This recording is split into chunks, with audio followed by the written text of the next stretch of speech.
Welcome to That Board Game Show. My name is Hein van Heerden, and today I'd like to show you Dr. Panic. You are a medical team in the most reputable hospital of the region. Nurses rush a patient into the emergency room before you, and the clock starts ticking. You must now work together and succeed at a series of medical tests to save the patient and win the day. Let me show you Dr. Panic.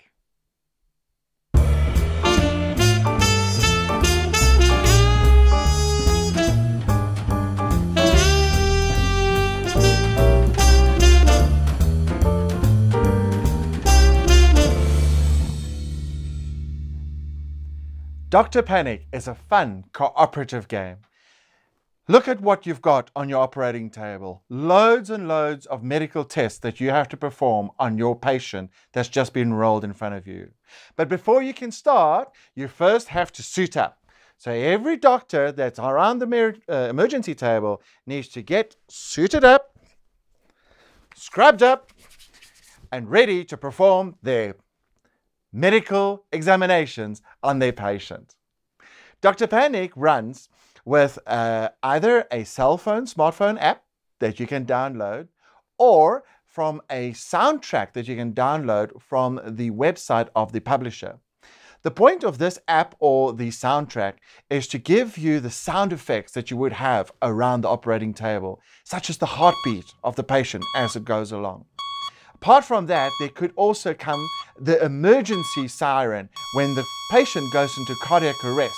And when that happens, you have to drop whatever experiment you're busy doing and immediately rush to the patient and start defibrillating the patient, resuscitating him. Get your defibrillator power cards in order and then say clear and shock the patient and bring him back to life. This has to happen on a regular basis during the time that you have to work on the patient. Often, this is followed by a telephone call from your management team, where they will ask you to do funny and exciting things. I'm thinking of a time when my daughter and her teammates, for example, had to suddenly stop and drop whatever they were doing, rush into the nearest bathroom, and count to 10 before they could return to the operating table. The point of Dr. Panic is fun and excitement. During your 12 minutes that you are playing this game, you have various procedures or tests that you have to do on your patient. Some of these tests include, for example, suturing. Now, on the suturing, you're not allowed to touch the needle and thread with your fingers. Instead, you have to go and touch them with tweezers. The operation is performed according to these operation cards that you draw in the beginning of the game. And here you'll see that this card tells me that I have to suture first with the yellow, then through to the blue, then to the gray, and so forth.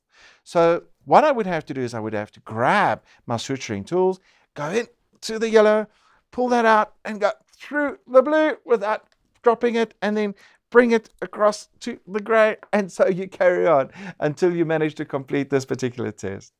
Other tests include the examination card, where you have to take the magnifying glass and you have to examine it or examine different parts of your patient's body.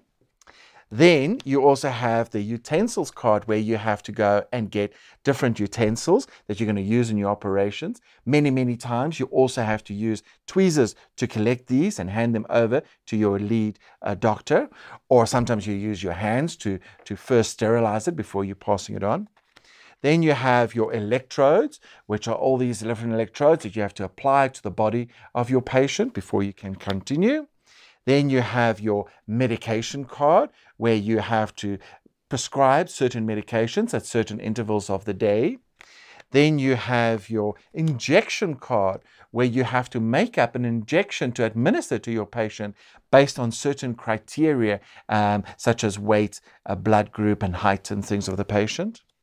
Then you have your MRI card, where you have to set up your MRI machine like this and take your patient card and pass it through the MRI before the MRI card falls over and you lose. Then you have your X-ray card, where you and your teammates have to perform the different actions that's indicated on the X-ray card in order to X-ray your patient's body. The point of Dr. Panic is fun and excitement. It only runs for 12 minutes based on either the app or the soundtrack. It can be played between 2 and 9 players, making up various teams. You can even have 2 or 3 teams playing simultaneously on the same game. The point is cooperation. It is there for quick thinking, and it teaches your child dexterity and cooperation as he moves between the different teams, and together they have to drop everything to resuscitate the patient in case something goes wrong. I have played this game with children as young as 7 years old all the way through to adulthood. The point of this game is fun and energizing excitement. We rolled with laughter as we played Dr. Panic. Thank you for watching That Board Game Show. See you soon.